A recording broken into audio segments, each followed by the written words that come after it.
deadly walls of mud. There was cars washing down, huge boulders, huge trees coming down. Court stops effort to kill DACA. The judge called the move an arbitrary and capricious exercise of executive power. Actor refutes sexual misconduct claims. The things that I heard that were on Twitter are not accurate. This is the CBS World News Roundup, presented by Simmons Beauty Rest. Good morning, I'm Steve Kaith, and at least 15 people are now reported dead in the cascading mudslides in Southern California that ripped homes from foundations and sent debris onto major roadways. Here's CBS's Steve Futterman. There is no longer rain, but there is still danger. Mountains and hillsides burned in the recent fires are still saturated with water. The worst damage is here in the upscale town of Montecito. It looked like a World War I battlefield. It was literally a carpet of mud and debris everywhere. Some people who escaped talked about the frantic moments as they left. Watching a river come down of mud, in your backyard, not knowing if it's going to come over the fence. Oprah Winfrey, who has a home here, posted a video showing some of the damage outside her home. This is how deep the mud is. A number of people are still unaccounted for. We have a team of law enforcement officials that are actively searching for people who are missing. Officials expect the death toll to rise. Steve Futterman, CBS News, Montecito, California. A federal judge stopped the Trump administration from ending the program that protects immigrants who were brought here as children while legal action plays out. Via Skype, immigration activist Brent Wilkes. The flaw in DACA has been that a president can get rid of it, which is what Donald Trump has done. And we think it's important that Congress act to make sure that the DACA recipients are able to have a permanent status. Well, it's just one of the immigration issues the president and lawmakers debated at length yesterday on TV. You're going to sit down. It was an extraordinary window into D.C. deal-making. The president held forth as members of both parties pledged to help the Dreamers. What about a clean DACA bill now? The suggestion of California Democrat Dianne Feinstein was met at first with approval by Mr. Trump until Republicans piped up. Mr. President, you need to be clear, though. They stressed the need for more border security.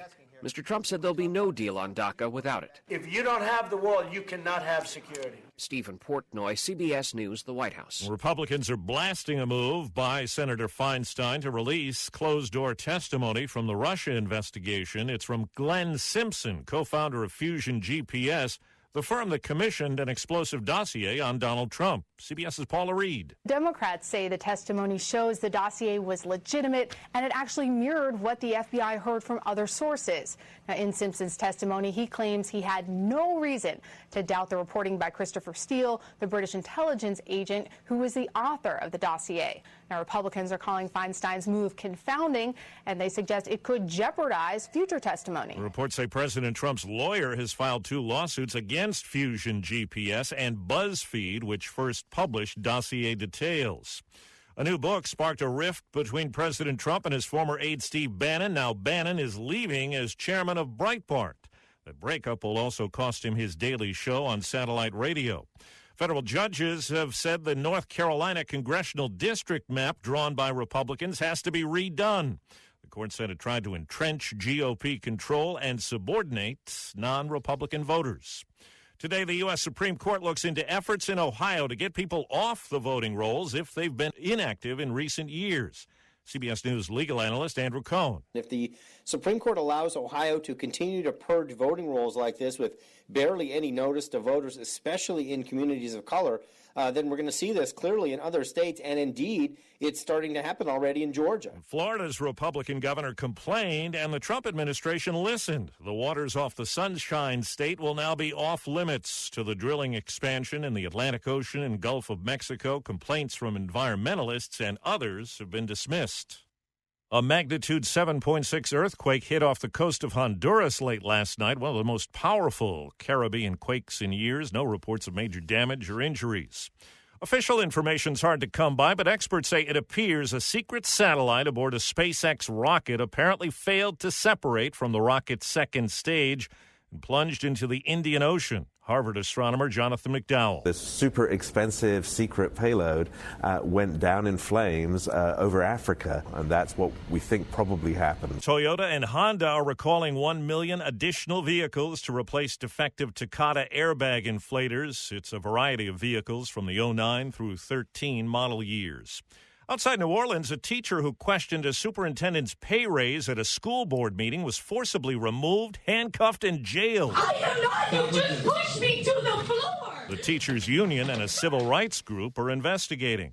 On the CBS Late Show, actor James Franco pushed back against claims of sexual misconduct on social media from two women and a vague accusation from another actress. I have no idea what I did to Ali Sheedy. I directed her in a play off Broadway.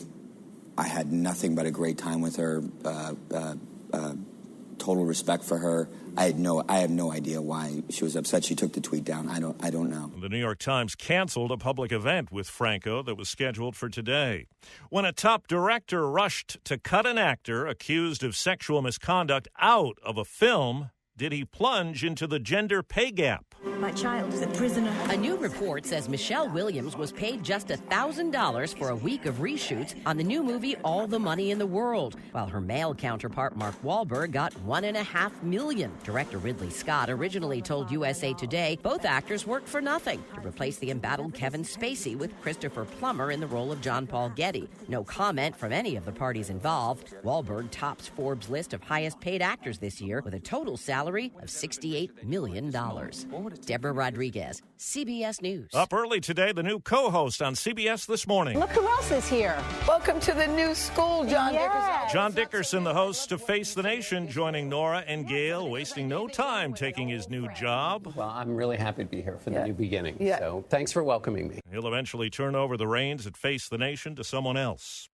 There's court action in France over a problem a lot of Americans have complained about. The case against Apple revolves around whether or not the manufacturer deliberately built in obsolescence in its iPhone batteries. That is against the law in France since 2015. If the case against Apple is proven, the computer giant could face fines as high as 5% of annual revenue and even jail sentences.